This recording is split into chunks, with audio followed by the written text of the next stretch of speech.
everyone. Oh my god, are you serious right now? It happens every week. How is this a new thing for you? It's so loud sometimes. Sometimes it's that's quiet and sometimes it's so loud. That's a you problem. That's a you issue. That's user error.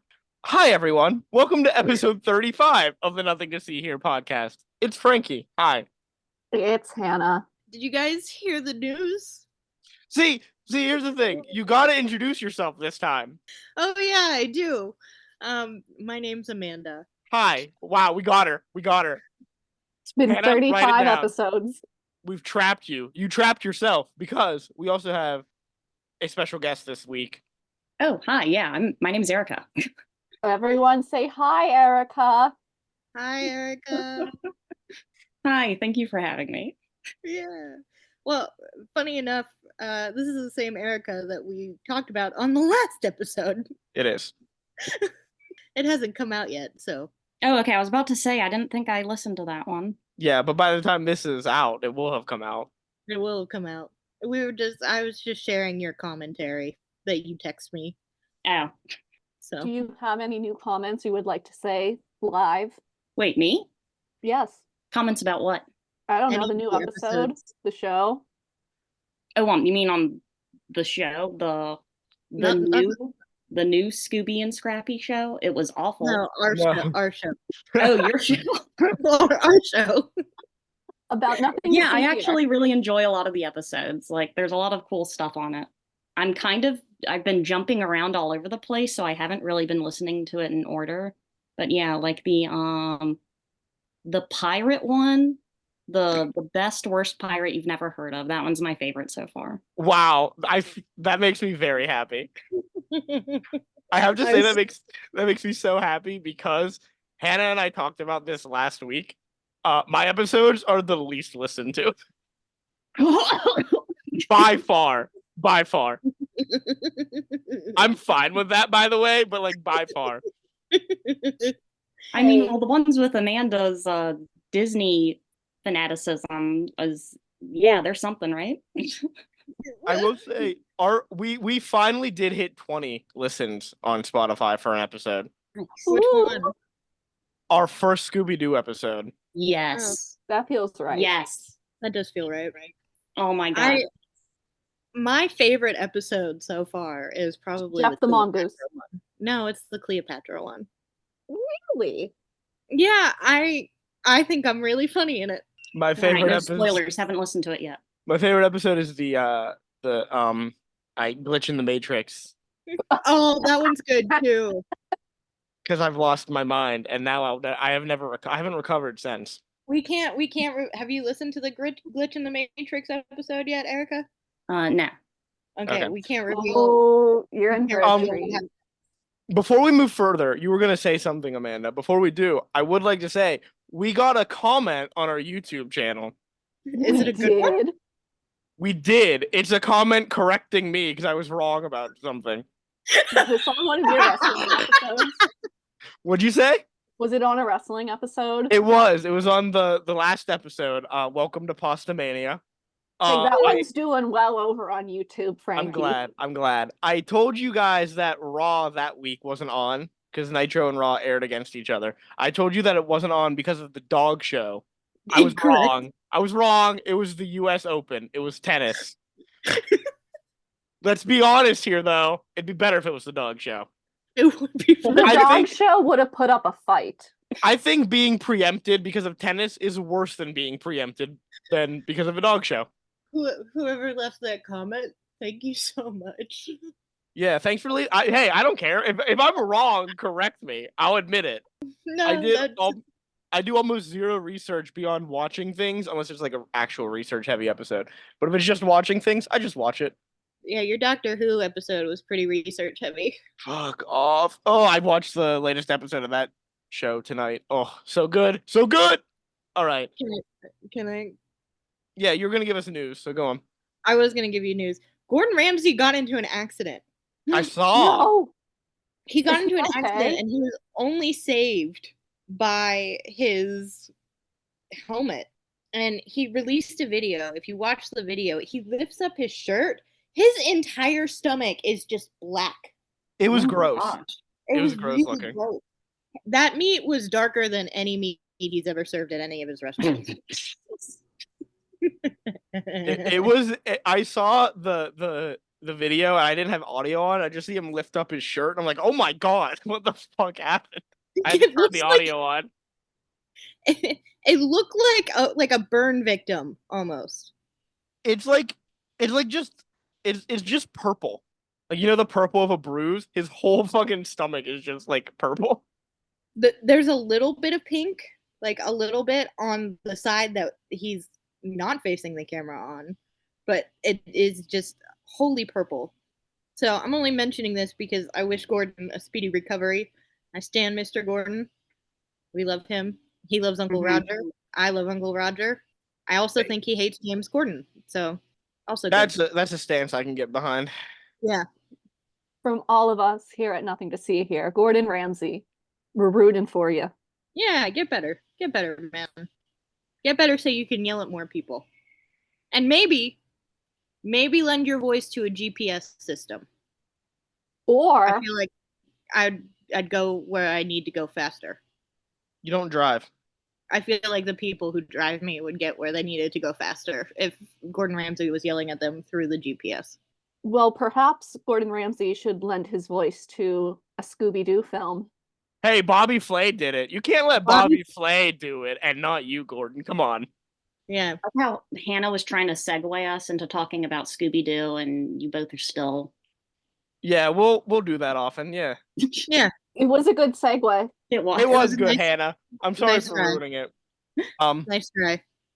We are talking. It's another Scooby-Doo episode. We're talking about two shows that are actually one show that are actually two different shows, but maybe three different shows depending on how you watched it. If you watched it on Tubi, it's like on a completely different fucking thing. It was very confusing on Tubi. It was hard to find the episode that Hannah watched for me or Hannah's reviewing, because I thought it was its own separate show, and it is its own separate show, but it's not on Tubi. I don't know what they're doing over But there. it is on Tubi. You have my Boomerang login. Yeah, but I like to support Tubi because other news. Tubi was the most streamed platform last month. Really? Yeah, Tubi was the most streamed platform. Shout out to Tubi. I love them. Put the rest of Scooby-Doo. People support Tubi because it's free and comes with ads. All the other paid services are paid and raising prices and adding ads. I would have no problem with the ads if I wasn't paying for it, but Yeah, if we're you're a free Tubi with family ads. in this household. Yeah, Tubi's great. Boomerang doesn't have any ads. Sponsor us. Okay, Boomerang is an awful app. I got rid of it. I gotta say, the user interface for Boomerang is shit. It is shitty. But I just look up the episode title. I don't actually try and find the TV show because I'm never going to find anything that way. That's fair. We are talking about the new Scooby and Scrappy-Doo Show / the new Scooby-Doo Mysteries. They premiered on September 10th, 1983. After the horrible, horrible Scooby and Scrappy-Doo seasons 2 and 3, which were atrocious, Hanna-Barbera went back to the drawing board and combined elements of the original mystery-solving format and the Scooby-Doo and Scrappy-Doo comedy shorts format. And in doing so, they brought back Daphne as a Hell yeah. reporter. Is For she fucking Shaggy? No, she's a reporter Are for you sure? a teen magazine. Are you sure she's not fucking Shaggy? I'm pretty sure she's not fucking Where's Shaggy. Fred? Well, He's we'll at see him later. He's at the orphanage. What do you mean? I know that, but like, I don't know. Daphne was gone for 3 years at this point, as were Fred and Velma, but only Daphne gets to come back. Yeah, Velma didn't come back at all, by the way. Well, Velma is in some of the episodes of the new Scooby-Doo Mysteries, just not in the one that we watched, but she does come back. Sometimes there's episodes with just Velma, sometimes there's episodes with Fred and Velma, and then the one we watched is just Fred. So the original plot of each episode featured her, Daphne, Shaggy, Scooby, and Scrappy solving supernatural mysteries as reporters for a teen magazine. I love that this lore ties into Zombie Island. I know, right? Because I made mention of that in my notes, because in the first episode, that I will be covering, it's only brought up that she's a reporter in the second short. So I didn't know. Like, I just assumed she was back hanging out with Scooby and Shaggy. Yeah. Like, I didn't know she was a reporter. She doesn't do a lot of reporting in the first short. No, she does none. So each half-hour program was 2 11-minute episodes, and occasionally it would be 2 parts of one half-hour long episode. Wait, I just thought of something. Yes. Do we know what teen magazine that Daphne is reporting for? Is it like Tiger Beat or something? I don't know. Let's go with Tiger Beat. I like Tiger Beat. Why Tiger Beat? Hey, and I think Hannah will jump on this bandwagon with me too. The best posters came from Tiger Beat. Yeah. Oh, I didn't know Tiger Beat was a real magazine. No, that was a teen magazine in the 2000s. Yeah, we love me some Tiger Beat. If you wanted High School Musical, I didn't want High School Musical posters. Well, I wanted Zac Efron on my walls. Yeah, I did too. Corvin Blue, not bad either. The Jonas Brothers. Not Bobo? my favorite, but there was some good posters of them. Bobo, who was in, his name is Bobo, right? God, I hope his name is Bobo. I thought you said Bilbo, and I was like, Bilbo Baggins? Who wants a Hobbit on their wall? I hope his name's Bobo. He's the guy who played, oh God, Seth Clearwater in Twilight, and he plays, I think, Jafar's son in The Descendants. Isn't it Boo Boo? His name is Boo Boo Stewart. Oh, yeah. Oops. I'm so sorry. You were very close. I was gonna be honest. You said he played Seth in Twilight. I was like, who the fuck are you talking about? And then you said Jafar's son in The Descendants, and I was like, yeah, I know who you're talking about now. Yeah, there we go. A real movie, cinema. We'll eventually get there in Amanda's Disney series. Yeah. Yeah. You like Descendants? It's not great. It's not good. It's fun. I have a fond memory of it, but I really like it because our friend Sasha does not like it for unspecified reasons that I'll tell you after we're done recording. And me and Jordan will often taunt them about watching Descendants. Is it a stupid reason? It's a funny reason, I think. I think you'll laugh. I can't wait to learn this afterwards. Yeah. So Tiger Beat, yeah, she's a writer for Tiger Beat. The second season, which changed its name to the new Scooby-Doo Mysteries in 1984, had the same format and had 6 2-part episodes featuring either Fred and or Velma. Both was this of them when were gone for 5 years at this point. Ugh. Was this when they introduced that god-awful intro song? What do you mean god-awful? The one with the monsters dancing? The one where they do the Thriller dance? I love that intro. Oh my god. You're incorrect. It was a horrible intro. I have nostalgia, really bad nostalgia for Nutcracker Scoob, but I didn't find it as repulsive as I did Scooby Goes Hollywood, which I also had nostalgia for. Your nostalgia led me to believe that Scooby Goes Hollywood was going to be somewhat entertaining, and you lied to me with that nostalgia. Yes. You lied to yourself. I did lie to myself. So there's a little funny continuity thing in this series. Fred's last name, when he first shows up in the episode Happy Birthday Scooby-Doo, was given as Rogers.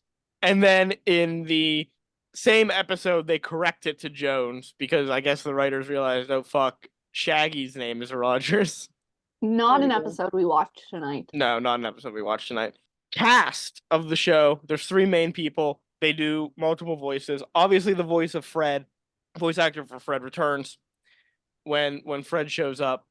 And it's a new voice actor for Velma. I didn't write the name down because we didn't watch any Velma episodes tonight. Don Messick is back as Scooby and Scrappy-Doo. Casey Kasem is back as Shaggy, and he also, at one point in the season, voices Mr. and Mrs. Rogers. So he plays Shaggy and his parents. He plays his mom, too? Mm-hmm. That's adorable. And Heather North is back as Daphne, and she also did a lot of other voices throughout the series. But one I thought that we would appreciate on the show is in the episode Who's Minding the Monster, she plays Dracula's wife. I do appreciate. So this is the first Scooby-Doo show to not only have traditional cell animation, but some of the episodes were animated with digital ink and paint. That's fun. Before we get into the first review from Hannah, this show has never been released. Neither of these series has ever been released as a complete set. They've only been released on compilations and as bonus episodes for the released movies, including the Nutcracker Scoob, which is on my favorite compilation VHS, The winter one. The Yeah. Winter Wonder Dog, which Yeah. I would watch when I was sick. Yeah, we've talked about this. I would get sick at school, and We've talked my about neighbors this. would pick me up, and I'd go home, and I'd pick out the VHS, and I would watch it, and I fucking loved it. And I remembered way more about this episode than I realized. I was like writing out the plot as it was happening, but like ahead of the show. To be fair, you weren't the only one. I watched this with my mother, Yeah. and she was like filling in fucking lines. Like she knew what they were going to say before they said it. That's impressive. It was impressive. I was like, when was the last time you fucking watched this? Like when I was a kid in the 80s. Oh, before we get into the reviews, fuck, I should have asked this earlier. Who cares? We're a very organized show. Yeah, we are. Yeah, Erika, Huh? what's your relationship with Scooby-Doo? We You all should have talked asked about. that question. I know. Listen. It's fine. That's rude. That's rude to our guests. It's rude to the other people. Who's it rude to? Hannah? I don't know. Yeah. probably. Hannah, I apologize for being rude to you. You're forgiven. Thank you. Erika, what's your relationship with Scooby-Doo? When we started this, we all talked about how what we appreciated about Scooby-Doo as a kid, or like how we watched it. Oh yeah, before we yeah. started this. I love Scooby-Doo.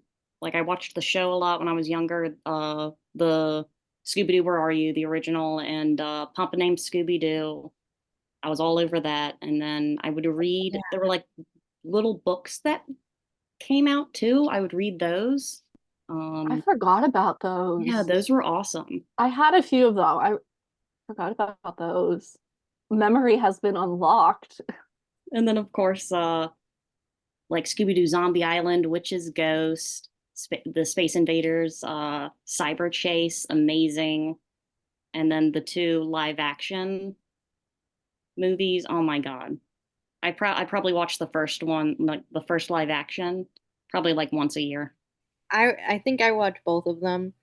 I got real excited for the second live action because when they're all, and we'll talk about this a little bit more when we get to it, which will be a while. But when they're all at the like party at the museum or whatever in the Yeah. second one, as soon as Seth Green's character, like you see him strutting in, the song that's playing is Clay Aiken's "The Way."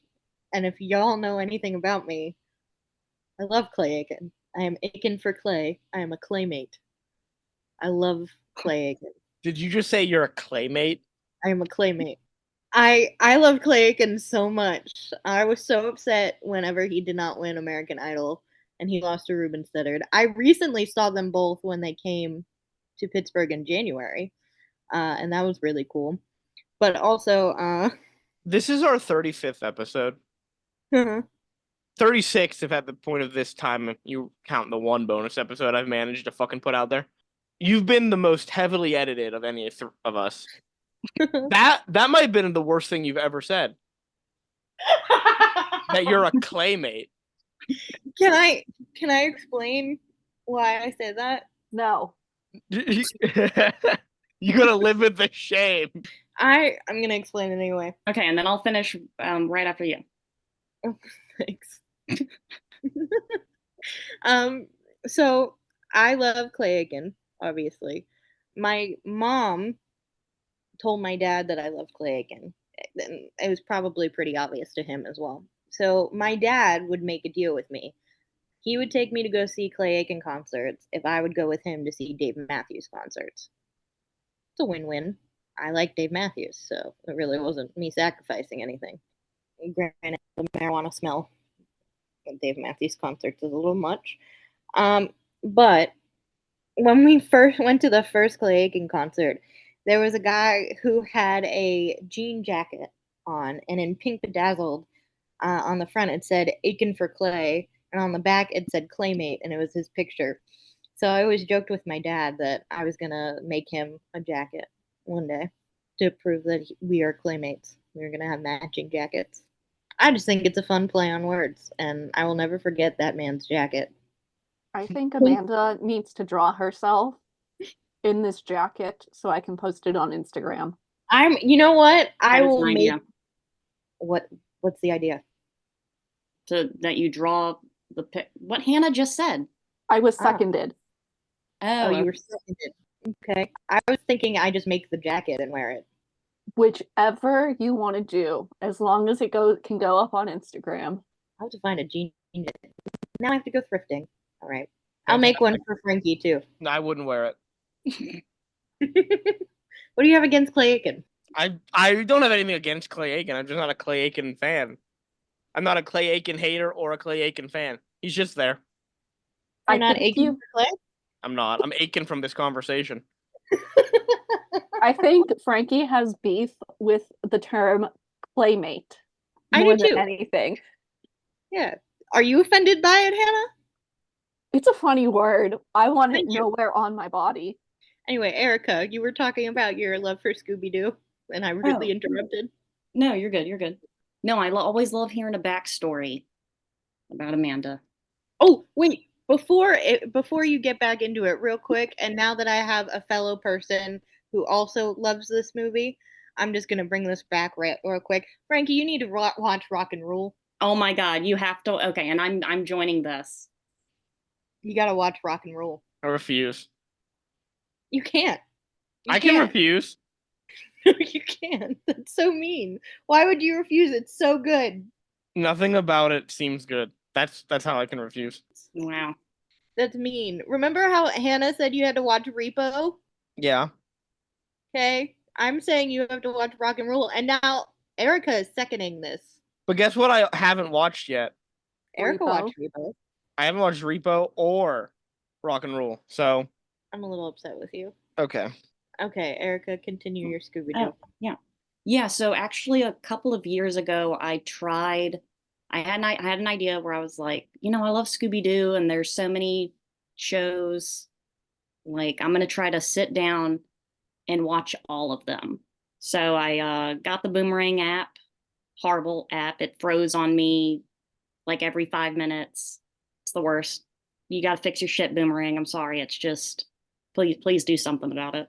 But yeah, I got to, it was after Scooby Dumb. There was one, I can't remember. They just started getting so bad. So I just skipped a bunch and just started watching a pup named Scooby-Doo and I was like, this is fine. Oh my gosh. But I got pretty far, I think. Now after watching some of these episodes, I feel like I do need to go back and watch some because some, like, they're kind of funny in a way. Some of them you don't have to. Yeah, some are like very skippable, which is sad because I love Scooby-Doo, but yeah, there's some episodes that are just kind of painful. There's one episode, I don't know the name, but it was one of the episodes that made me want to stop. It was something where they're like the mystery machine's just driving and there's just this big thing of ice cream in the middle of the road and the mystery machine like slips on one of the ice cream bars and they wreck into a building and that building is being ransacked by these two guys that are dressed up. Of course, they're dressed up as like some sort of ghouls or something, and it was just that episode was just out there. That sounds amazing.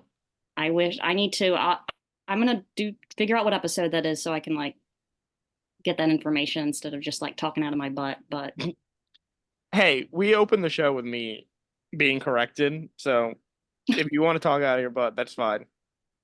Thank you. But yeah, I love Scooby-Doo. It's fucking awesome. It's so great. Oh my gosh. Just as a side note, Frankie, I know we talked about me learning how to cook. Yeah. I did buy a Scooby-Doo cookbook. Oh my God. There's also a sign on Amazon that said "Take the mystery out of measuring," and it's like a gallon, a quart, a pint is in like cups and ounces and tablespoons and stuff. Is it in the Scooby-Doo colors? It's. Do you want me to send? I'll send it to you, Hannah. You can post it. Okay. Oh, and then I would like to say, man, sometimes I feel really bad for Shaggy at times. Like Scooby steals so much of his food. He's a Yeah, growing boy. he's just a puppy. He needs the treats. He deserves them. Shaggy's an asshole from the episode I'm editing. Yeah. Shaggy's an asshole. What do you mean he's an asshole? In Scooby Goes Hollywood. Oh, he is kind of a dick in that one. Hannah, you all have the first episode tonight, so take it away. Wait a minute. We have to talk about the stupid intros. The first intro is the exact same one as the last time. It's just Are you different sure? animation. Yeah. No, they're different. They're different, yeah. The intro for your episode? Yeah, it's different. Yeah. The one on doesn't get- Tubi We was have the two same. separate intros. Yeah. No, they're different together, but the new one doesn't show up until Nutcracker Scoob. The one you have is the same intro as the Scooby and Scrappy-Doo Show. No, it's not. Is No, it not? Scrappy's in there. It's not. Scrappy doesn't get kicked off the train. They changed the animation, but it's the same song. Well, we're gonna talk about the change in animation. dickhead. Okay. I don't have a dog in this fight. I'm just listening. I am not a fan of No. these opening credits. For No. I will say this just to note, the episode that I am covering tonight is the Barbarian. Oh my and God. Ghost That one was Stalking my Zone. favorite. The Barbarian was your favorite? Yeah. I'll tell you after Okay. you. And if you want to watch these episodes on Tubi, they are in like season 4 of the new Scooby and Scrappy-Doo show. They're not under the new Scooby and Scrappy-Doo Mysteries. I'm so glad Daphne is back, and I love the ambiance of the gothic background. Just I hate the music. I don't think it matches the vibe at all. It's too upbeat. Daphne being back is a breath of fresh air, though. I think that's why I'm ranking this higher than it should be. Daphne being back brings some like what do you call it? Normalcy? Some just like I don't know, a break from the idioticness that is Scrappy. She's basically Scrappy's babysitter. Pretty much. Isn't everybody Scrappy's babysitter though? Wait, Erika, I have a question. Yes. Do you think Scrappy-Doo is an unwanted child, or do you think his mom sent him away because he was into gangs? Oh, right. Okay, I did listen to that episode, and that was funny how you guys were talking about how like his box just gets thrown out of the car. It does. It gets yeeted off of that train. Yeah, I think whoever he was with, it seemed like they definitely did not want him. There's something going on with Scrappy. Like he's just like even when like there's a lot of violence going on, like I think it was in the shark episode or something where like a bunch of like people are like pointing and going, "Oh my gosh, like a shark, like look at that." And Scrappy's just like if you look at him, he's just like, "Yeah, okay. Yeah, that's cool." There's something in his brain where it's just not clicking that like danger not good. Like I don't know, there's something going on. I'm a little worried for him. He's annoying as hell, but I mean, we do know where he ends up in the Scooby-Doo canon. no, wait, wait, what? The Many villain. years in the future, in the early 2000s. Oh, the way you were saying it, I thought he died or something. I was like, wait, what? Did I miss something? He may as well have died. He becomes the villain and then is never spoken of again. Never again, yeah. Well, that's what he gets for peeing on Daphne. Always trying to mark his territory. I was gonna make a kink joke, but I'm gonna be quiet. Thanks. Hannah, you want to keep going? I don't know how to segue from that. So, in The Barbarian, we're in Norway, and our episode begins on a tour of some old ruins. Real quick, just this entire episode, I don't really know much about Viking culture or anything, but I think this is an entire insult to all Vikings and Viking culture and just Oh, yeah, Norway. the barbarian thing? Yeah. Yeah. Yeah. To be fair, though, from what I know about Vikings, they're mostly angry and they're always drunk. I don't know if this man was drunk. He might have been. No, he was just very hungry. Were you not watching the episode? Apparently not. He just ate a pumpkin. He smashed a pumpkin. Spoiler. Sorry. I'll be quiet. That's like 10 minutes into the episode. But yeah, Amanda makes a good point because I was thinking the same thing too, where I was like, okay, so it's titled The Barbarian, but it's about Vikings and just how like we're learning a lot more about Viking culture and stuff now, and just how like back then they were just kind of seen as like I don't even know where I'm going with this. I don't know. Well, they were everyone's enemy, pretty Yeah. much. But in our show, a man by the name of Dr. Busby is talking to this tour group. He's an archaeologist who is studying Viking culture. Some random dude on the tour asks Busby if it's true the ruins are haunted. I mean, that's the question I ask on every historical tour. Is this place haunted? Can we talk to the ghosts? But Busby says no. So, of course, a Viking appears and roars like he's a caveman. Then nothing happens because it cuts to our minuscule gang of Daphne, Shaggy, Scooby, and Scrappy.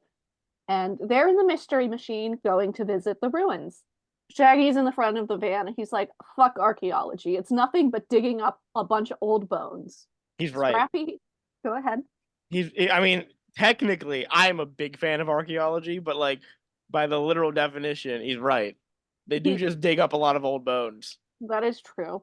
Scrappy jumps to the defense of archaeology and says Scooby loves to dig up bones. And Scooby is indeed salivating to a picture of human remains, basically. Hey, cannibals still exist in this world. Although technically it's not cannibalism. It's not. Scooby is a dog. Yeah, you're right. Just for the record, he kisses a picture of a spine. Spines are sexy. Have you ever seen like a woman's back?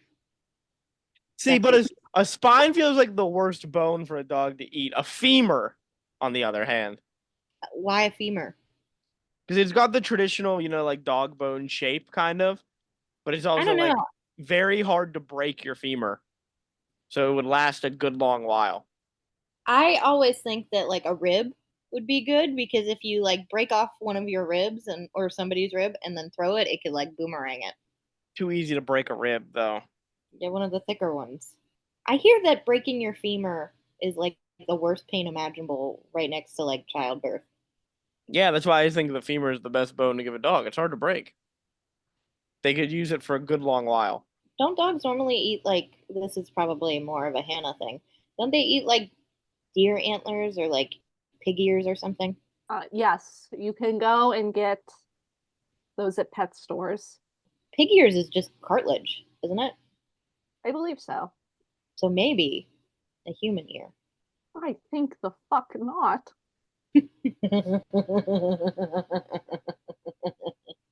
We're talking about a human bone. What human bone would be the best, or human body part would be the best for a dog? I wasn't talking about body part, just the bone. Just the bone. Well, I'll talk about ears. Your nose is a bunch of cartilage too. Could you imagine just a dog coming up and biting your nose off? Anybody say Cujo? All right, I'll be quiet. I want the record to show we're an hour into recording. So Daphne says that archaeology is more than just bones. And according to her, Dr. Busby was studying the Vikings when he mysteriously vanished. Some say he was taken by a modern day Viking, so it's not a ghost apparently. Scooby freaks out and hides in Shaggy's shirt. Now we have arrived at our ancient ruins and are headed for the lab, which is literally just a cave. The inside has been destroyed, and the gang sets out to look for clues. Scrappy dresses up as a Viking and scares Shaggy and Scooby, who proceed to hide in the fireplace. Daphne then says they're finding nothing in the lab. They have been there for like 2 minutes at this point. They like looked in and went, I don't want to look. I don't want to be in here. So she decides that she wants to head into town and talk to the locals to see what she can find out instead of looking for clues in Busby's laboratory. As she's leaving, this angry dude walks in. He's the same man that we saw on the tour and asked Dr. Busby about the haunting rumors. Right away, he's sus. He lies and tells Daphne that he was Dr. Busby's lab assistant, but he does so in like the shadiest way possible. He then reprimands the gang and calls them trespassers. And I want to note in this scene, Daphne's eyes are incredibly cross-eyed. The whole episode. There's some janky animation in this episode. I didn't notice. Oh, yeah, it's bad. I also did not notice. I did want to say too how like when that guy sees them, Daphne does like the Uno reverse card where he's like, "What are you doing here?" And she's just like, "Well, I was gonna ask you the same thing." Yeah. Wait, what? Yep. It's a good strategy. With the gang, they leave. They listen to shady lab assistant guy and leave. And they've still found nothing once we reached the town. Apparently, they have talked to locals. They looked for clues, and this investigation is proving nothing. Scrappy brings up the Viking rumors only for Daphne to call him crazy. And then a Viking appears. He's like hiding behind a bush and he roars and he's now carrying a club. So he's doing nothing to dispel my caveman theory. Yeah, Vikings didn't carry clubs. They had swords. Mm-hmm. Oh, he also does not speak in full sentences. The first thing we hear is him say, "Me want food." And then he crushes a pumpkin with his bare hands and slurps it like it's a watermelon. I've never slurped a pumpkin. Actually, I You don't can't. I don't think they're very flavorful. They're not good. They don't taste good. They're just like on their own. So like I forgive him for being angry about just the plain pumpkin. It is gross. Also, you have to be pretty strong to crush a pumpkin like he did on the show. That's true. He's a strong boy. He's a Viking. That's true. So Viking Man, not a fan of pumpkins.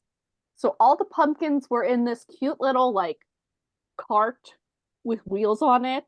This asshole pushes the cart and all of the pumpkins go crashing into Shaggy and Scooby, and they end up with pumpkins on their head on top of a horse statue, like they're the headless horseman. And then the statue comes to life and bucks them off. I don't know what's going on here. Scrappy, ever ready to throw hands, does proceed to go attack the Viking, except he's just a little puppy. And the Viking kidnaps him and Daphne. And he then proceeds to take them to a stronghold where even more Vikings are located. It's at this point that I just shut down for a minute, because the other Vikings, upon seeing their leader, do a Nazi salute. Yes.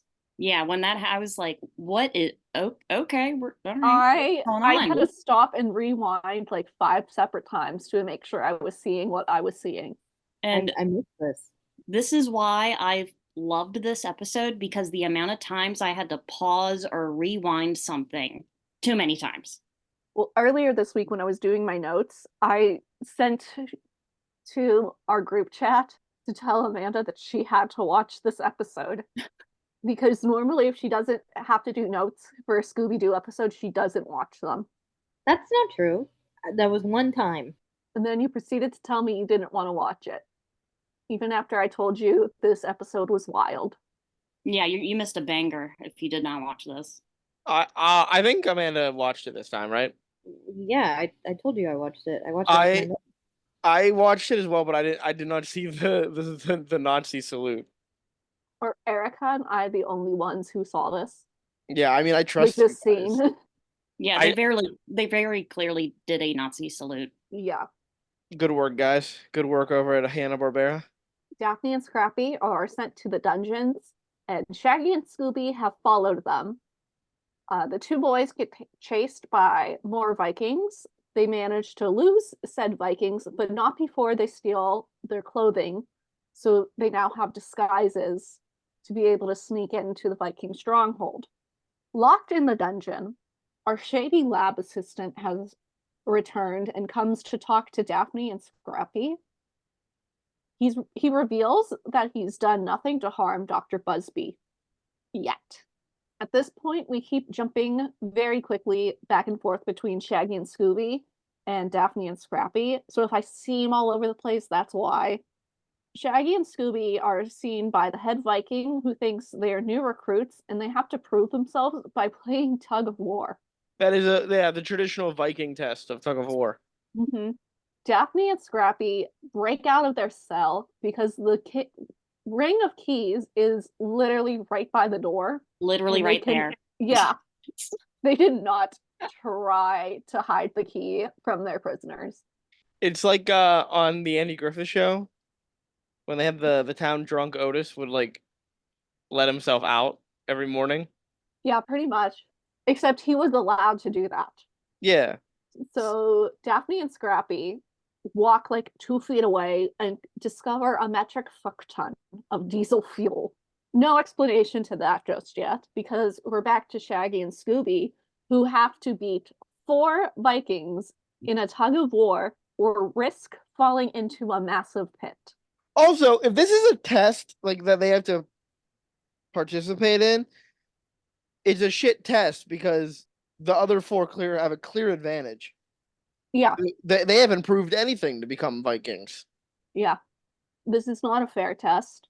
Can't focus on the test just yet because Daphne and Scrappy have now found a boardroom complete with a map of the Atlantic Ocean.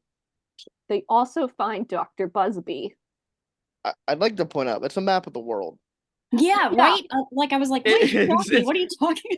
It's not just the Atlantic. Like, the Atlantic Ocean is on there. She's correct. No, it is a map of the world, but apparently Daphne only knows what the Atlantic Ocean looks like. That's why Velma couldn't be on this series, because she might have just, like, killed Daphne in that moment.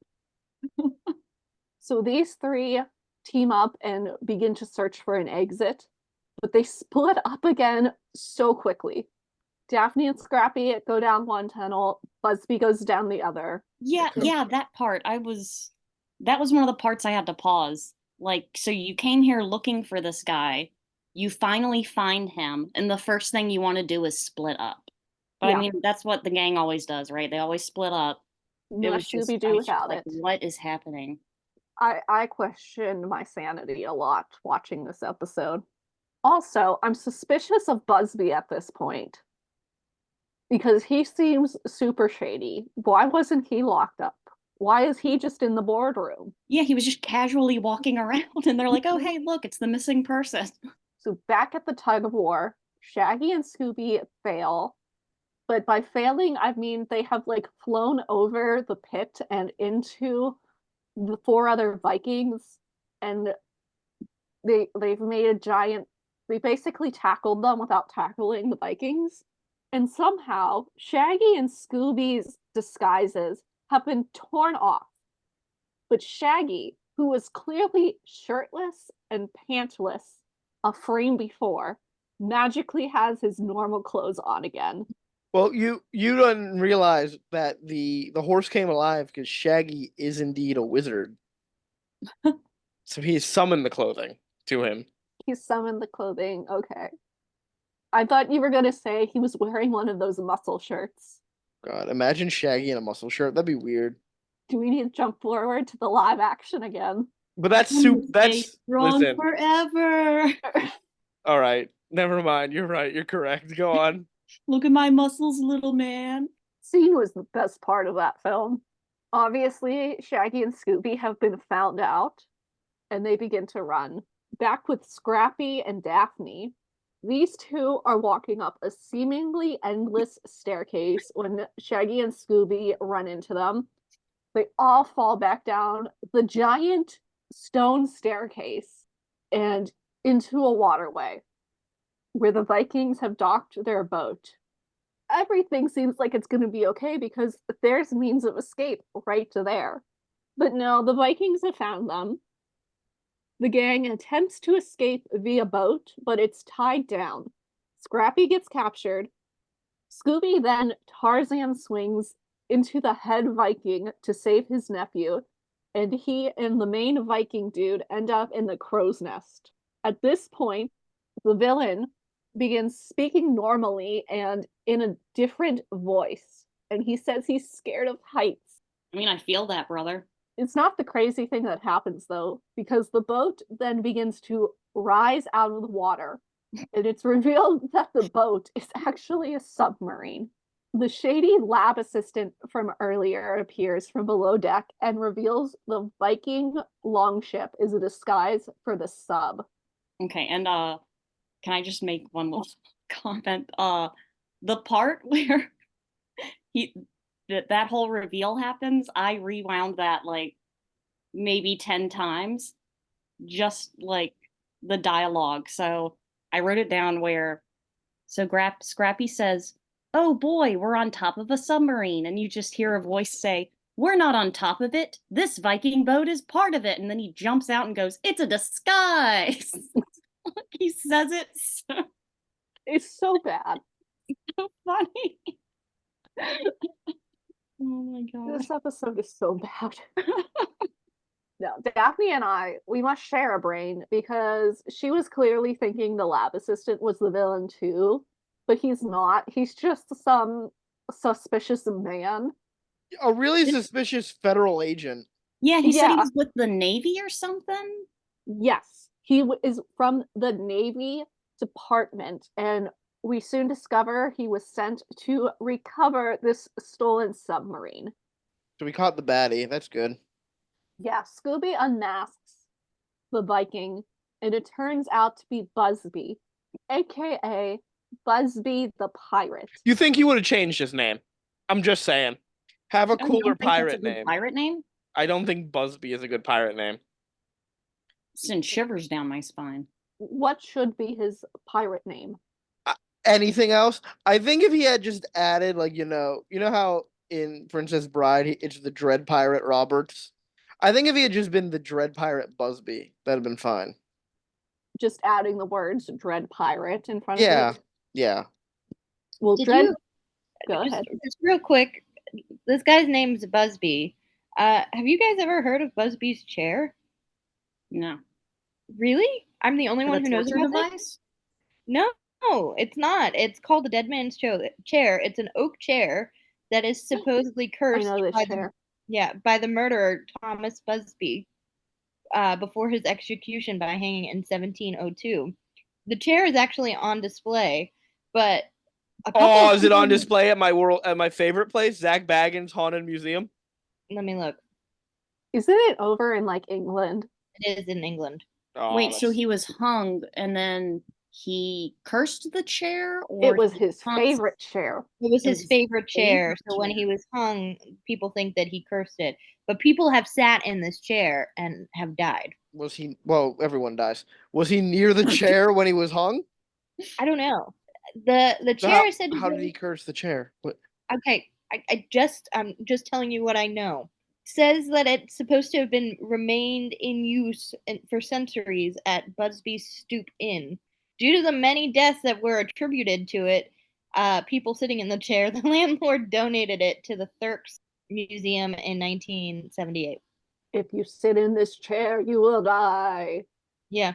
Great. Eventually, Yeah, they sat in that chair, and then 20 years later, dead. Can't believe it. That is not what happened. You don't know? It's probably a bunch of accidents. That people were superstitious back in the 1700s. Leave them People are alone. superstitious now. All right, Busby the pirate. Yeah, well, Busby the Pirate and his gang were going to plunder the high seas as Vikings did in the olden days. But I guess also have some modern conveniences in the submarine. No, they were just gonna eat canned sardines. Disgusting. And the Viking ruins seen throughout the show were going to be the gang's hideout. We then learn about the lab assistant, how he's from the Navy Department, and he was sent to recover the stolen sub. Scooby is not paying attention to any of this as he has been digging a massive hole the whole time just to find a single bone. Yeah. Shaggy says it's a whale bone, but it looks like a pair of moose antlers. I'm fine with it being a whalebone. How does Shaggy know? It doesn't look like as I said, it looks like moose antlers. yeah, It they were doesn't weird look looking. like a bone. But I guess it's better than Scooby digging up a human skeleton. And that ends our episode. Well, one part of our episode, because we now move on to No Sharking Zone. Oh, wait. I just want to say something before the next episode. So this was the first episode I watched, and I watched it yesterday. I got off of work, and I thought it would be a good idea to, take some dabs before watching the episode, help chill me out. Worst idea ever, because this episode, like you said, like everything you just heard, it was insane. You had to watch a Scooby-Doo episode that featured a Nazi salute while being under the influence. I had no idea what was happening. I had to pause to collect my thoughts, and the episode actually made me feel higher than I actually was. I think because it makes no sense. And then what's up? So what was up with the Viking just being like, me want food? Like that didn't tie back into anything. I think he just really wanted food. He had the munchies. He took a weed gummy and wanted some food. I think you get hungry while you're planning to rob everyone on the ocean. That is He true. You was do need a sent supply. out to look for citrus fruit. Yeah, got to stop that scurvy. And then the part with the stairs. Oh my god. How are they not all dead? They kept going. And it reminded me of I really love the Silent Hill games. And it reminded me in one of the games you have to walk up a flight of stairs, and if you continue walking up, the stairs keep going and you have to actually turn around and go back down in order to get off the stairs. And it kind of reminded me of that, where it was just trapped in an endless loop of continuously walking upstairs that just keep going on and on. And where were the steps leading to? I don't know. What? I assume that was the pit. That's my only explanation. It was a wild watch. Would not recommend. Both of these were weird. No Sharking Zone, I think, was a little better, but not by much. This episode begins on the island of Skaruba. Yeah, legally different from Aruba. So Aruba cannot get offended. Skaruba. Yeah. I'm a little offended. Legally distinguishable. Is it known for its scuba diving? It's known for its annual surfing contest. It's the 10th annual Skaruba surfing contest. And as this contest begins, the camera pans down into the ocean to show us a massive great white shark. Absolutely not. No. Nope. I'm not going in the ocean. You cannot make me. Cannot make me go into the ocean with that giant shark. The ocean is a frightening world of nightmares, and I will stay away. The ocean's pretty cool. The ocean has not been explored. I agree with you, Erika, that the ocean is pretty cool, but Hannah and Frankie believe that the ocean is filled with freaks. It is. Oh, it most definitely is, and they're super cool. Yeah. The worst place on the world. You're the worst place in the world. Thanks. If I want to go swimming, I'm going to go swimming in a nice pool where I can see the bottom and nothing can get me. There's no anglerfish in a pool. Yeah. There's no sharks. No, the only thing you have to worry about is Frankie throwing up in the pool. The only thing I have to worry about is other people's urine in the pool. Wait, I'm sorry. Did something happen where Frankie did throw up? I didn't throw up. I almost threw up. I swallowed some water in a wave pool and it choked me. So I almost threw up, but I didn't. That actually reminds me of a story where, and this is awful, I was being an awful person, don't ever do this, but I went to a lake with my friends. It was probably 11 p.m. We were drinking a lot, just doing teenager shit, and we went out swimming, and everybody started going back to shore, and I was like, no, I just want to swim a little bit longer. Everybody was talking, and I was just having a good time swimming. One person was calling my name because I guess nobody checked on me for a while, so somebody was trying to check on me, and I was like, oh, this will be funny, I'll just not answer. that's a great idea, right? So I just didn't answer. And then I could like hear everybody getting worried, and they were like trying to turn on flashlights to try to find me. And then Aww. somebody finally saw me, and What the fuck, Erika? yeah, looking back on it, it was like not really the best thing to do, but That's what I imagine somebody was probably saying. What the fuck? but yeah, when I came back to shore, my friend was like, "Yeah, I thought you had died, so thanks a lot." And I was like, "Oh, you're welcome." This is a PSA with Erika. Don't do that. Yeah, don't do that. It's not good. Don't. Yeah, answer your friends when. You also don't go drinking and swimming at night. That's not a good idea either. It's been a PSA. You know, even when you're supposed to be safe, shit happens. Me and Frankie got stuck on a water coaster, Oh no. and we got sunburned, and then we got lectured about getting stuck on a water coaster. I didn't get sunburned from that. You I did. did. I got sunburned, and then we both got lectured for getting stuck on a water coaster. Well, yeah, you're supposed to operate the coaster, duh. It's fine. I will say though that Frankie was terrified to tell my mom. We were driving back because it was at Hershey Park. We were driving back, and she's like, "Don't tell your mom we got caught." Why were you afraid? Because she told me you were my responsibility. I didn't get hurt. You got This is sunburned. what being friends with Amanda is like. Having to watch over her like a 5-year-old. You guys, I am Scrappy-Doo in this scenario. Yeah. You guys are my babysitters. We are both Daphne. She didn't get mad at you. No, she didn't. All right. But, Back to our episode. On land, Scrappy and Daphne, who has driven the mystery machine onto the beach and right up to the water, by the way. They're watching the competition, and here's where we get that the little bit of lore that Daphne is a reporter for Tiger Beat.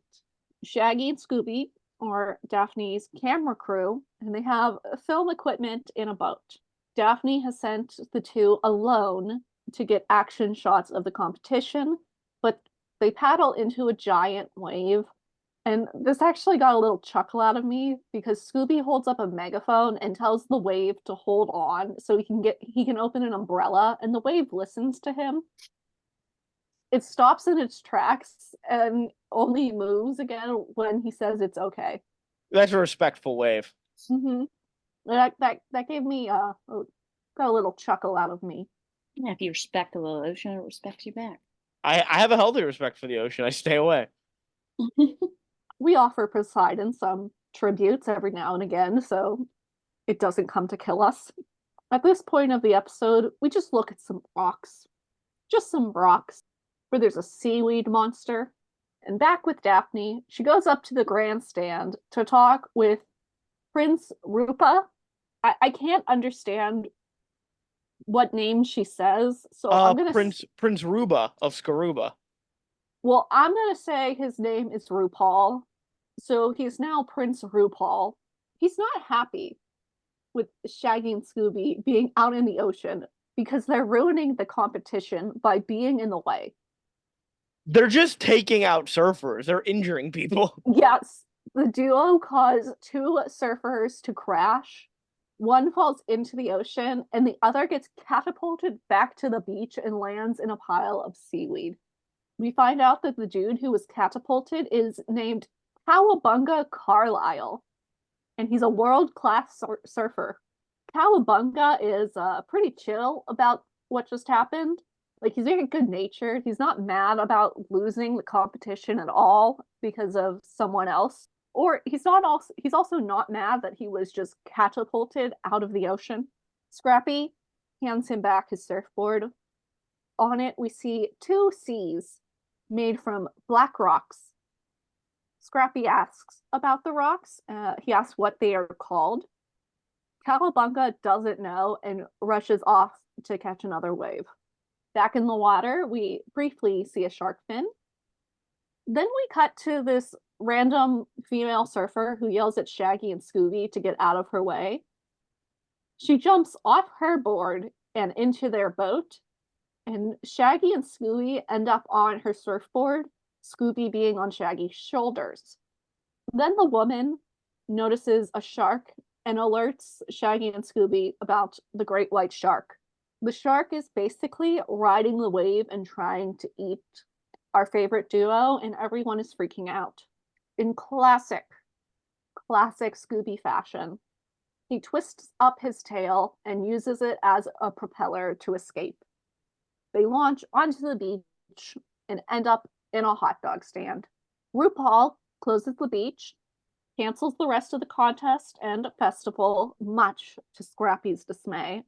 But Cowabunga is the first to throw his support behind RuPaul, because the shark was indeed huge. Daphne then chimes in, saying she's never heard of a great white shark around Skaruba before. Did we just casually get a mention from RuPaul that Skaruba is cursed?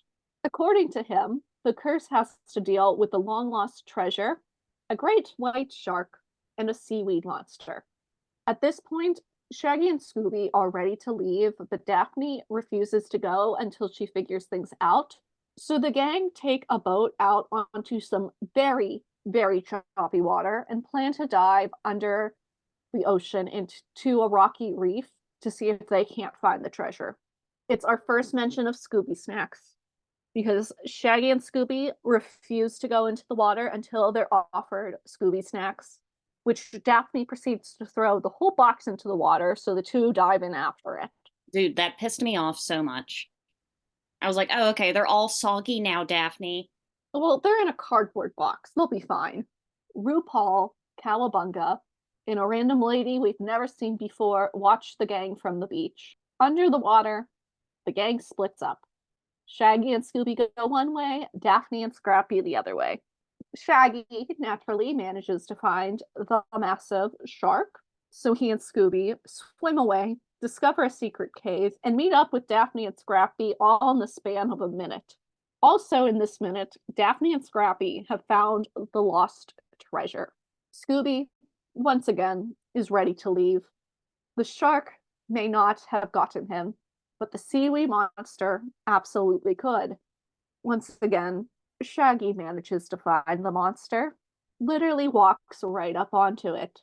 Daphne and Scrappy are investigating the treasure, and Scrappy is playing with some black pearls and says, "Have you ever seen such weird pearls before?"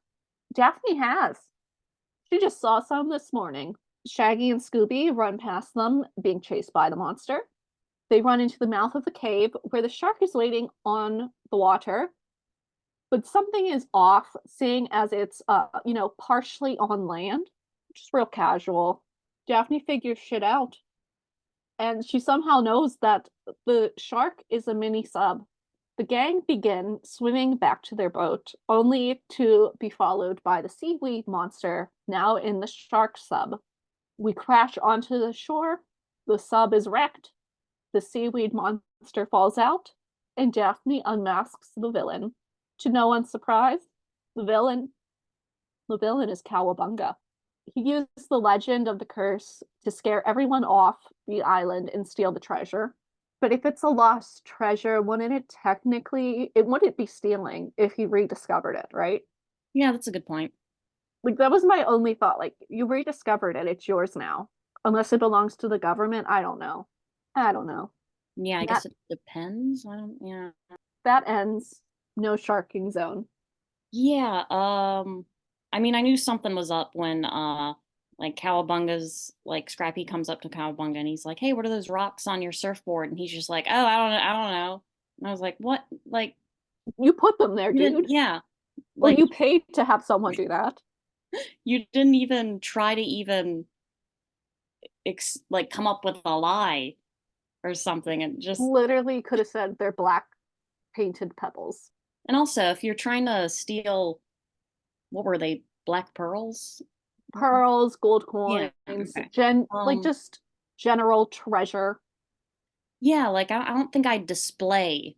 I wouldn't display that, oh, hey, look at these awesome cool pearls I have. Let me just put them on my surfboard.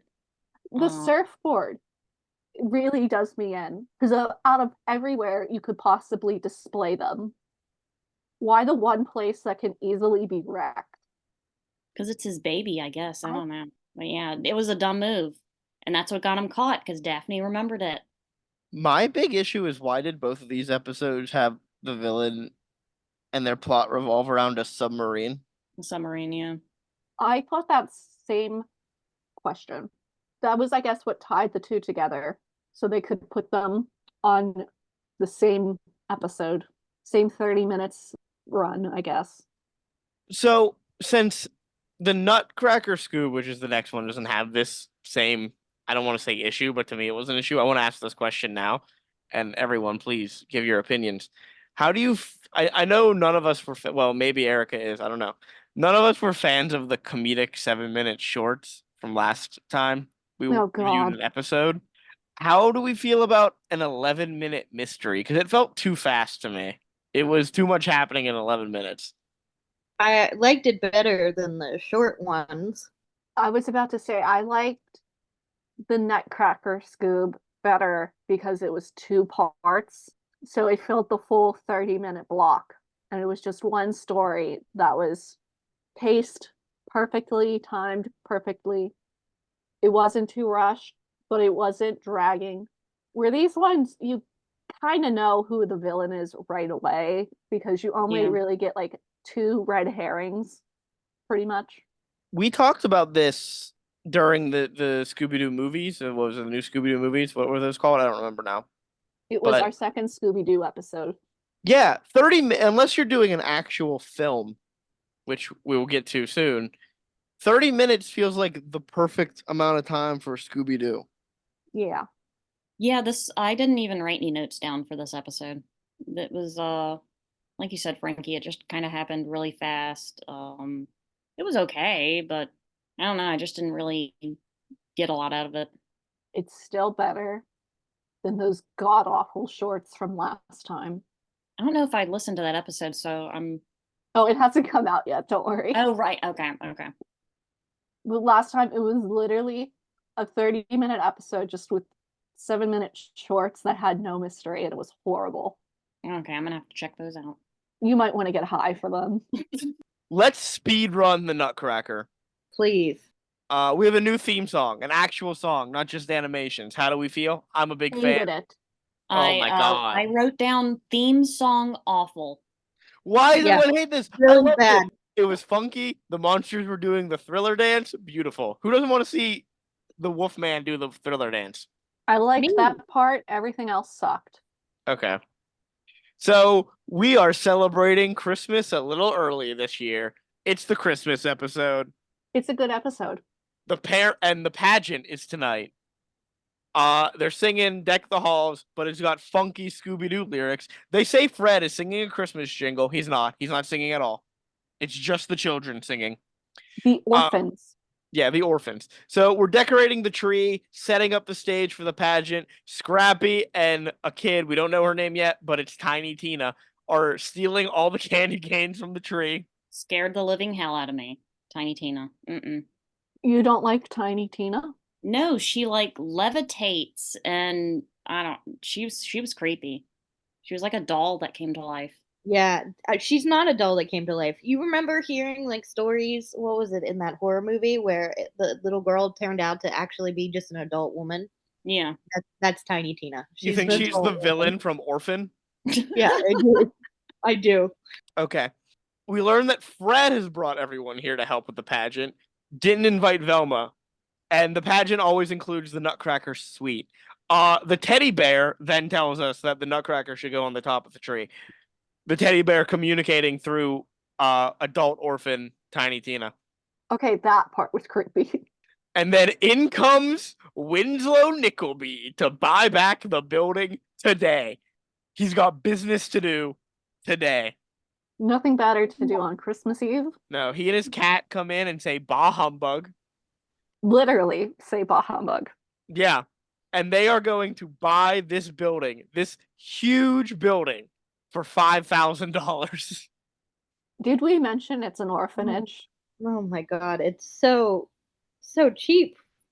Tina says that's chicken feed. She's right. Adult. She's right, though. That's a shit price. $5,000 for that building. And from what we see, it's not falling apart. It's beautiful. Beautiful building. And there's like horses that live there, apparently. True, there's a stable on property. So Yeah, but what year did the episode come out? So $5,000 in 1980, 1989. 1983, $5,000 in 1983 is still a bad deal for land, especially a building that much. Like that's terrible, right? $5,000 in 1983 is only $15,000 now. It is Oh, still okay. aggressively low. Yeah. It's a terrible price for such a nice building. Scrappy gets into a fight with the cat, which results in Shaggy, Scooby, and Nickelby being thrown out and becoming snowmen. And now it's time to rehearse the show. Scrappy's like, yeah, I want to be a reindeer or a little drummer boy or an abominable snowman, but I don't want to be a sugar plum fairy. That's what he is. He's a sugar plum fairy. He's He's the wonderful. cutest sugar plum fairy. He is very cute. I really hate to say that, but I even said, "Oh, he's adorable." Like he was really cute. So Scrappy's a sugar plum fairy, Shaggy is Scrooge, and Scooby is the ghost of Christmas past, but he misses his cue, and instead pops out the ghost of Christmas never. Very creepy looking ghost. It's a creepy looking ghost with a fucking scythe. And it's glowing. And let's be real here. They do kind of give away they don't give away like who it is, but they do give away that it's not Nickelby because like it has an obviously female voice. Yes, I never understood how the gang was like, it's this dude. Like I mean I get why, because he's a shit person and it seems like something he would do, but the voice is obviously female. The ghost chases them all outside with the scythe. And then this is why I love this episode so much. Shaggy, Scooby, and Scrappy appear dressed as Santa's elves and ask the ghost if he's been a good boy. They then start singing Santa Claus is coming to town. And as they get to the line and Santa Claus is coming to town, they throw the ghost in a sleigh and Shaggy says, "And you're leaving town." And they throw the sleigh down the hill. And the ghost just crashes into a tree. I did enjoy. You enjoyed their song? Yeah, I did. And we get a callback to it later. So They knew it was good the moment they sang it. the ghost gets up and chases them all into a snowbank and then goes back inside. The gang all go back inside and they find that the ghost has trashed the stage and the Christmas tree, but has left a lapel pin with the initials WN for Winslow Nickelby. So they're like, we're gonna go visit Nickelby. Shaggy and Scooby do not want to go visit Nickelby, but they are told that his personal chef is making cookies. So they're very excited. Don't know how the person who runs the orphanage, don't know how she knows that. Yeah. Oh, by the way, the cook's name is Muffin Stuffer. Yeah, I wrote that Iconic. down. Yeah. Chef Muffin Stuffer. That's her Muffin name. Stuffer. So Scooby and Shaggy show off their amazing strength. Scooby picks up a full horse, carrying it over his head, and then Shaggy picks up a sleigh in the Mystery Machine colors. It says the mystery sleigh on the side. Does it? I didn't see It that. does. But Scooby doesn't tie the horse to the sleigh, so when he hits the reins, the horse just drags him away. They end up at the house, Nickleby's house, and Muffin Stuffer has made 9 dozen cookies, and that means that she has not made enough for Scooby and Shaggy, so they're gonna go make some more with Scrappy. And then the maid, Nanette Musette, jumps in and starts dusting everyone. The aggressively French maid. She's aggressively French. She starts dusting everyone and says that Nickelby is up to something fishy. But they can't investigate yet because Shaggy, Scooby, and Scrappy are busy making sentient gingerbread men. I didn't realize this was Shrek the Halls.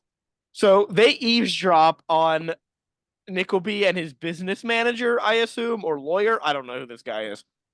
Talking to each other. And they find out that the uncle's will says that there's a priceless emerald in the orphanage, but Nickelby can't force them out legally.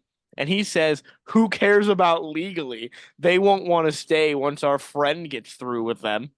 They need to take a look at the will. So Scrappy drags Shaggy and Scooby with him, and they end up dressed as chimney sweeps.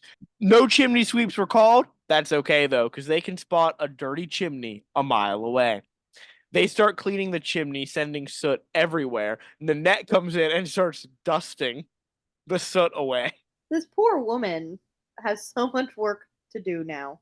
Scrappy, in all of the hubbub, takes a picture of the will, and as they're leaving, he says they will send them the bill. Fred can't read the fine print of the will, so Scrappy takes a picture of it and says, the will says that on Christmas Eve, your goal's not far. The emerald rests in the pageant star. Daphne remembers seeing a star prop in the attic. It's in a cupboard at the end of the attic that's tipped over. They open it, and who's in there? The ghost with the star. Shaggy and Scooby jump out the window and realize they jumped out a very high story window and are floating in the air before they fall and grab the ledge. And that's where the first part ends. And I assume we went to commercial break in real life. Don't have to worry about that here. Part 2 starts, and Shaggy's just laughing because he has a loony sense of humor. The ghost tries to leave, but Scrappy just plucks the star out of his hands and jumps out the window. He adds too much weight, though, and him, Shaggy, and Scooby all crash through branches and fall through the chimney. The ghost waiting at the bottom of the chimney. But who comes out? It's not Scooby. It's Santa Claus and the elves again. They're back. It's Scooby dressed as Santa. Are you sure? Because you sounded pretty sure that was Santa Claus. Well, Shaggy says, hey, we told you Santa was coming. And we brought, and guess what? Guess what Santa brought you? A huge gold star. It's in a giant fucking bag. And the ghost believes them, looks in the bag, and Scrappy shoves him in. Quality entertainment. The ghost bursts his feet out of the bag and escapes, though, because when they show Fred and Daphne the bag, the ghost is gone. But they still have the star, and they open it up, and there's nothing there. The owner of the orphanage says, what do we do? And Nickelby, perfect timing, says, how about clearing out for starters? Because Nickelby now has the power to take the building thanks to the city building inspector. The place has been condemned, and they have to be out first thing in the morning, and they have to sell to Nickelby. But really, let's be honest, they don't have to sell to Nickelby. Anyone else could make an offer on the building. It's an Ed Jones with that author money.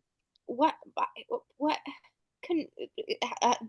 Place being condemned does not happen that fast. He bribed a government official. What do you mean? Oh. He's evil. So guests are coming in being dusted personally by Nanette as they enter to watch the pageant. And Nickelby is here because he loves a farewell performance. So I have many questions. Yeah. Was this to raise money for the orphanage? Was it for fun? I think it's to raise money because it's a lot of rich people. Okay, that's what I thought too. My next question was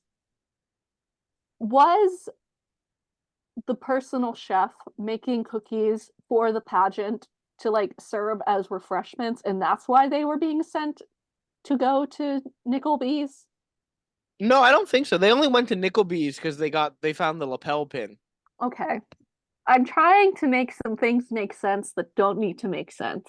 We're about to start the show. We're gonna start with the dance of the Sugar Plum Fairies. This is hilarious. First of all, they're gonna have this child come down from the fucking rafters on a bungee cord. It's not even a bungee cord. Sorry. It is a rope. It's a rope. Yeah, you're right. It's a rope, and she's going up a ladder that is taller than her. Yeah. And she says, it'll slay him. And she climbs up the ladder. Jesus. We start the dance. Shaggy and Scrappy crash into each other immediately.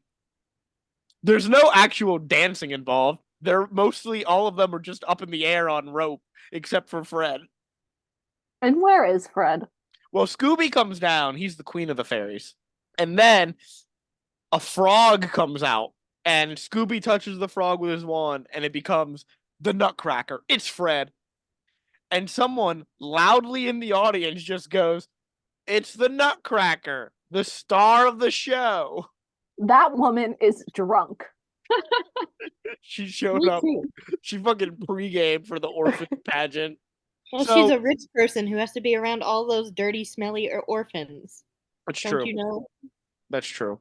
Nickleby puts it together. The star of the pageant. Oh, Daphne's controlling the ropes, and Nickleby just fucking shoves her, and then tackles Fred, demanding the emerald. Shaggy, Scooby, and Scrappy are swinging out of control. We then cut back. Nickleby has stripped Fred of almost all of his clothing. He's going for the long underwear next. I know, he's looking for that emerald. Scooby crashes down onto one of the mushrooms that's part of the set, and the cat was sitting on it. So the cat is sent after, and save the cat, save the cat. Tiny Tina tiptoes over, saves the kitty. Daphne like ropes her down. The cat licks Tiny Tina. Everyone takes a bow, including Nickleby, who just like fucking ruined the show. The woman who's drunk is having her mind blown. She's like, very excited. Having the time of her life. The audience loves it, by the way. They They're think this all is all drunk. part of the show. They're all drunk. Daphne realizes the emerald is in the antique nutcracker, and they're gonna go get it. But guess what? The ghost was there. She tackles Shaggy and Scooby, steals the nutcracker, runs out into a one-horse open sleigh. And so, how do the gang chase after her? They get some skis. Nickleby and Tiny Tina are also gonna chase after them, and Tiny Tina just whistles a sleigh over. We're in New York. That's She what says you do. taxi. She says taxi. She does not whistle a sleigh. She says taxi. And it's a sleigh. She yells at the driver of the sleigh, "Put the pedal to the metal, Charlie." So the gang try to cut off the ghost and end up taking a ski jump. Scooby ends up landing ahead of the ghost, and then Shaggy lands on top of Scooby. The rest of the gang land behind the ghost.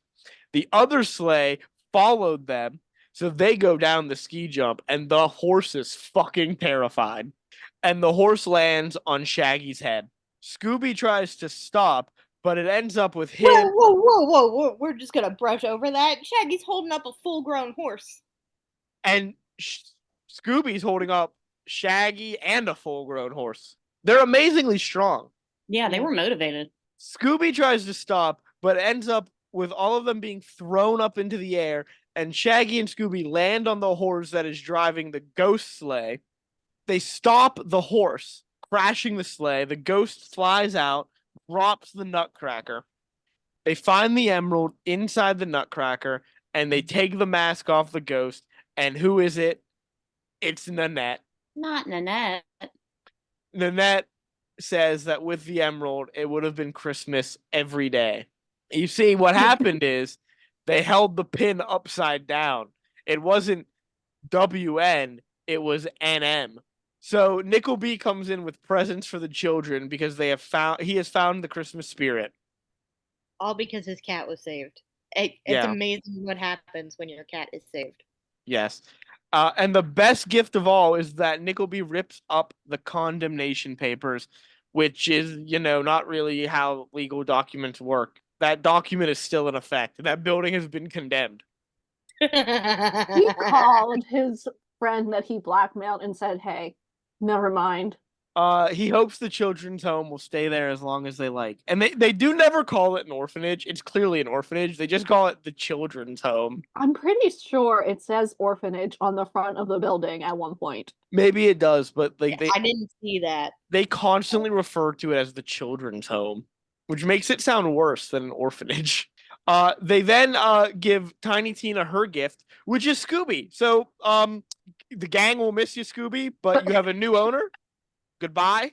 I guess we'll see your replacement in the next show because you're not part of the gang anymore. Got too old. They gave you away to Tiny Tina. Who? Tiny Tina constantly refers to Scooby as Uncle Scooby the entire time. It's so weird. Yeah, maybe, guys, I was wrong. Maybe she is half human, half dog, and Uncle Scooby is really her Uncle Scooby. Maybe. She is the same size as Scrappy. She's Scrappy's sister. Yeah. You think she was also in the gang that Scrappy was in, or? Yeah, she was She the led leader. the gang. Yeah, she was the leader. Good. Yeah, you'd never suspect Tiny Tina. And Yeah. that was her gang nickname. Yeah, everyone has a gang nickname. Tiny Tina is really good. Just like a big guy, like in a mob, you'd call him like Tiny or something, and it's like the biggest guy you've ever seen. Yeah.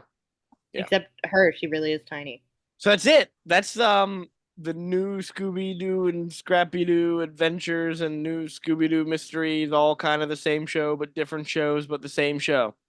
This is going above the last thing that we just put here. I think the last thing is on the bottom. Yeah. What did we think of these movies? Well, before we get to that, I did want to say I can't remember if it's in part 1 or part 2 of the episodes, but the Christmas episode, at minute 4:37, between 4:42, they're all up on the stage, and when they drew Fred, they did not draw his neck, and no. he is hunchbacked during Oh. that time, and it is hilarious. If you didn't notice it, please go back and rewatch it. It is pretty funny. I did not notice it, so I'll have to go back. Yeah, I'm gonna have to go back too. I will post Daphne's very crossed eyes and necklace Fred on the Yes. Instagram. I like Necklace Fred. But when you post it, you have to spell it like necklace, like he's wearing a necklace. Yeah. I had a lot of fun with Nutcracker Scoob. I had fun with it too. I did enjoy it. It was better than Hannah's episodes. Oh, yes, yes. I would suggest watching the episodes that have 2 parts, so it's a full Scooby-Doo episode. Where do we want to rank this one? So just a reminder of our rankings. Scooby-Doo Where Are You is number 1. The Scooby-Doo Show is number 2. Laugh Olympics is number 3. Scooby-Doo and Scrappy-Doo Season 1 is number 4. The new Scooby-Doo movies is number 5. And in last place is Scooby-Doo and Scrappy-Doo, the last seasons where they did the shorts. I personally, this might be too high for all of you. Where are you putting this? I think it's got to go number 4, below Laugh Olympics. I Yes, will second that. I'll agree with that. Wow, I thought that was going to be a bigger fight. No. Scrappy-Doo and Scooby-Doo, the first season has the annoying Scrappy voice. It does. Well, for you, I like that voice. I hate that voice. It haunts my nightmares. So we're calling this officially, because like it's 2 different shows. We're calling this new Scooby-Doo, new Scooby and Scrappy-Doo Adventures. We're just gonna leave it at that. And that is number 4 on our list. It's getting quite long. We have 7 TV shows, only 1 movie. Number 1, Scooby Goes Hollywood. And That is gonna change as soon as we watch the next movie. What's the next movie? the next movie is Meet Scooby-Doo Meets the Boo Brothers. Oh my gosh, I had that on VHS. That was my favorite. It's good. It is really good. I'm unfortunately reviewing it, so What do you mean unfortunate? Whoa, okay. He's a bad film as critic. I've said many times, I hated Boo Brothers, Ghoul School, and Reluctant Werewolf. Oh my goodness. I don't like the movies that are just Scooby, Scrappy, and Shaggy. He's What's wrong with incorrect. Ghoul School? I'm going to say something controversial. Yeah. Oh no. I No. hate Boo Brothers, but Reluctant Werewolf and Ghoul School are great. I like them all. Yeah, I watched those a lot, so like I have the nostalgia, like I'm looking at it through like the nostalgia glasses, I guess. So like I can understand if you don't like it.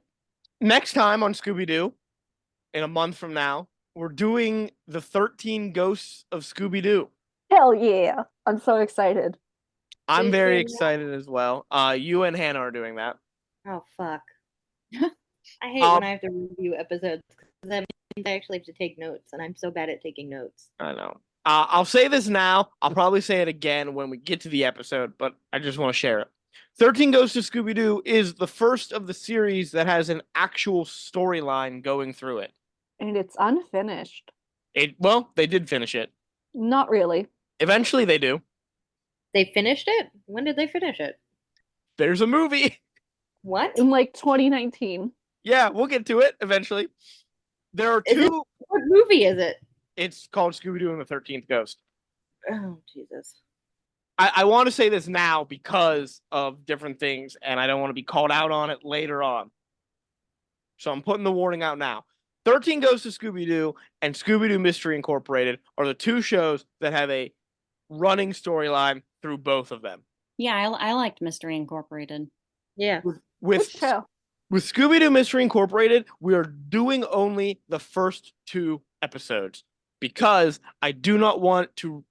Because it has a story running through it, we would miss huge chunks of that story if we did what we usually do, which is the first and last episode. So the last episode would be meaningless to us, and I don't want to ruin that journey for anyone who watches along with us and watches those 2 episodes and gets into it and wants to watch the series as a whole. With the 13 Ghosts, I am doing the first and last episode of the series because it's finished at the movie, and the movie would be meaningless if we didn't watch the final episode of the series. So I wanted to keep some continuity there of we know what happened to them at the beginning of 13 Ghosts. We know how the series ends, which is unfinished. They never capture the 13th ghost, and then they finally do. So I wanted to have that ending before we got to the movie, if all of that makes sense. So in 20 years, we'll finally know the end. In 20 years, Hannah will review Scooby-Doo and the Curse of the 13th Ghost. So it was just hanging out there for 20 years? Yeah, it didn't come out until, well, more than 20 years. It came out in 2019. And the last episode of the 13 Ghosts of Scooby-Doo aired in 1985. It's a long time before they find that 13th ghost. That's all we have for Scooby-Doo this week, I think. Anything else we want to add about Scooby-Doo? It's Scooby-Doo. It's great. What else can you say? Hannah, Yes. you are our next episode. Yes. I know what the episode is titled. Don't know what it means. Do you want to explain no. anything to anyone? We're going to be talking about the most unproblematic hoax ever. Ooh, It's I'll be tuning into that. No. I'm excited. And Frankie, because I tortured you the last time I led an episode, I want you to know next week's episode is going to be a short one. It better be. Amityville was fucking forever. This episode is also forever, so. Yeah. Yeah, but we have a special guest, so it's okay. Is it? Oh, I think so. Okay, let's take care of business, everybody. If you're watching us on YouTube, remember to like, comment, and subscribe. Hit the bell so you get notified every time an episode is uploaded, which is every Wednesday, sometime in the morning. Not a consistent time in the morning. It's whatever I type in. It's whatever time I type in between 5 and 8. It'll go up, though. If you are listening to us on Spotify, remember to follow the show over on Spotify, answer the Spotify question about the episode, and no matter where you're listening to it, share us with someone who you think will like the show. Share us with someone who you might think might not like the show. I don't care. Just share the show with somebody. If you would like to email us and send us a question to answer, if you would like to leave a comment about the show, if you would like to give us some ideas on future episodes, you can do so by sending us an email over at Nothing to see here podcast at gmail.com. If you would like to see some funny memes or images that are referenced in the episode posted by Hannah, great artwork created by Amanda, or take part in a weekly quiz every Friday afternoon about that week's episode, you can do so over on our Instagram page, which is Nothing to see here pod. As always, here is spelled H-E-A-R. And the Instagram handle and the email address are in the episode information on Spotify and the episode description over on YouTube. You can find that down below. I think that's all the business we have to take care of.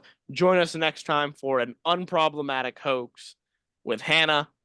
Goodbye, everyone, and thank you. Whoa. Thank you so much for being on this episode with us. I was about to do that. You said goodbye. And then I said, and thank you. I was gonna thank Erika. You just steamrolled over it. You I had a seem nice like- I had a nice flow going. I had a Yeah, nice this you is the definitely did first not. this is the first time in a while that I've had a nice flow at the business end of the episode, and you just steamrolled over the flow. Oh, there's the Amanda I know. Like a Yeah. beaver building a dam in a river. You stopped the flow. Yeah, thank you for having me on. This was really great, and it was a privilege to hang out and talk with you guys about Scooby-Doo. Yes, thank you for joining us, Erika. It was fun having you. Thank you, Erika. We Yeah. love you. Maybe we'll have more special guests in the future. Maybe we'll have other appearances by Erika. Yeah, I love you guys too. All right. Well, saying goodbye, it's Frankie. It's Hannah. I'm gonna go send a card to Gordon Ramsay. Yeah. I'm sure he'll really appreciate it before he throws it into the trash can. Who knows? He could be a sentimental man. That's true. All right. Goodbye, everyone. Bye. Bye.